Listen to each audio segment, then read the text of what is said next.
People look at me and think I'm insane because I wake up around 4:30 every morning to run. Here's the thing, I never thought that I'd be a runner. I was never athletic, I did no sports growing up. I just wanted to, honestly, lose weight.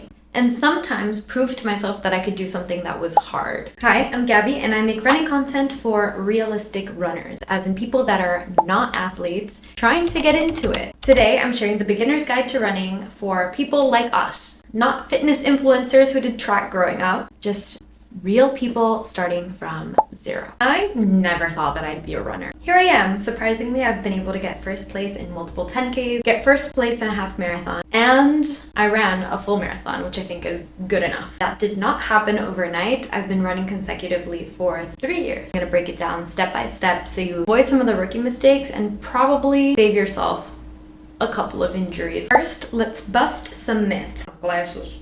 You take me more seriously. Myth number 1, you have to run the whole time in order to get better. Nope. Walking breaks are absolutely normal and will help you in the long term. Myth number 2, you have to be in shape in order to start running and be good at it. Wrong. Running will get you in shape. 3, you need the fanciest gear, the most elite watches. You don't. You need some good comfy shoes and any clothing that won't chafe will do it. So how do you actually start running? Just 1 or 2 weeks, I usually recommend a run-walk method, meaning you run for about a minute and then you walk for about 90 seconds. This is how you're gonna build endurance and avoid burnout. Pick 3 days out of the week that you'd like to dedicate to running. If you don't wanna set a timer, you can set a distance. I'm gonna jog over to that tree and then I'm gonna walk until the following tree, and so on. After the first 2 weeks, you're gonna make that distance a little bit longer. Instead of running for 1 minute or until that tree, you would run for 2 minutes or until the next tree. Repeat this about 6 to 8 times and do not overthink the pace. If your heart rate is a little bit more elevated than you're walking, you're going fast enough. Ideally, you should be able to talk while you're running. If you can't, slow down. There's nothing wrong with it. A 20-minute mile is still a mile. I also want to add that running is like 50, sometimes 80, sometimes 100% mental. So if you convince your brain that you're gonna be fine, your legs will follow. I know running is technically a free sport, but let me tell you what is worth your money. First and foremost, shoes. I made a whole video talking about how to find the perfect shoe for you. So go ahead and check that out if you want to. If not, the one thing that I just highly recommend that you take out of this video is going to your local run shop, getting yourself measured, and trying on the shoe that fits your foot, because every foot is different, and you do not need 30,000 gazillion pairs of shoes. You are not there yet. You do not need a shoe rotation. Remember, comfort over hype, comfort over cuteness. Your shoes are gonna get dirty. I don't care if the shoe that's the most comfortable is in the ugliest color, please get that one.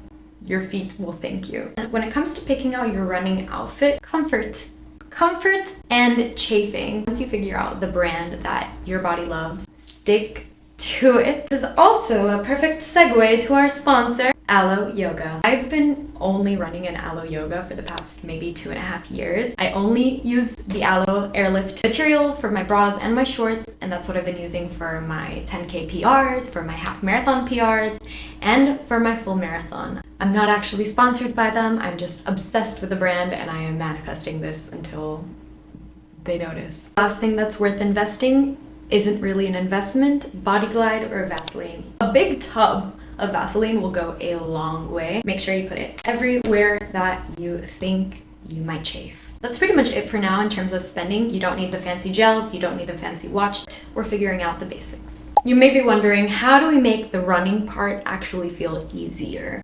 And to that I say, slow down. Naturally gonna feel hard at first because it's new, right? Your body's not used to that movement. Slow down while you're doing your run walk intervals. Distract yourself with music, a podcast. Oh my gosh, and if you have someone that is getting into running with you or is willing to slow run with you, talking to someone while you run makes it go by so much faster you cannot even imagine. On the days that it feels really, really challenging, give yourself 10 minutes. You can do anything. for 10 minutes. I'm gonna put this timer on and I'm gonna try to do my run walk for 10 minutes. Walk for X amount, I'm gonna run for X amount, and it's only gonna be 10 minutes of my life. Nothing in the grand scheme of things.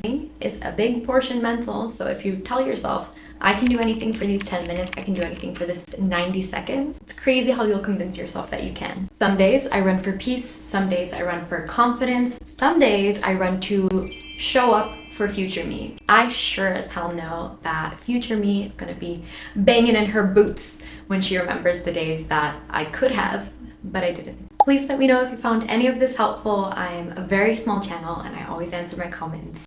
Don't forget to like, subscribe. I'm so curious to learn more about all of you. Do you have any runs planned? Are you thinking about getting into running? What does your next race look like? I'm so excited to hear. I'm cheering for you.